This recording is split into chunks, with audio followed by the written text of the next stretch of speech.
Баршаңызға сәлем. Бүгін біз ең оңай рецептпен жасалатын өте дәмді ерекше печенье дайындайтын боламыз. Ең алдымен біз бір жұмыртқамызды және де 2 ас қасық қантымызды, айран 100 грамм айранымызды қосып, жақсылап тұрып араластырып аламыз. Кейін осы араласқан массамызға 50 грамм сұйық май және де шым тұзымызды салып, тағы да жақсылап араластырып аламыз. Араласқан массаға біз ұнмен разрыхитель араласқан құрғақ ингредиентті қосып, 3 бөлікке бөле отырып қосып, жақсылап араластырамыз. Яғни бір дегенде емес, 3 бөлікке бөліп отыру қажет.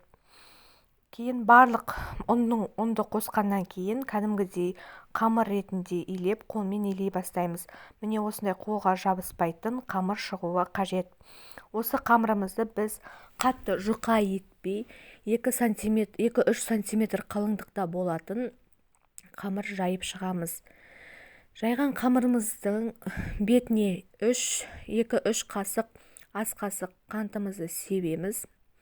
Яғни кішкене тәттілеу болу үшін 2-3 қасық қантымызды себіп, бетін оқтаумен жаңағы басып шығамыз. Яғни қантымыз қамырымызға енуі қажет.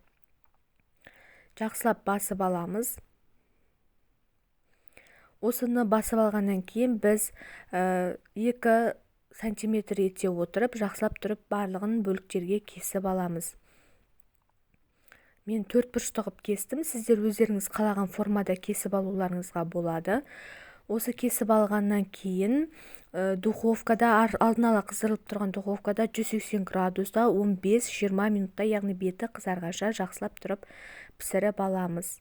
Міне печеньямыз дайын болды. Өте дәмді, дәмі керемет, қарапайым ингредиенттерден жасалған печенье.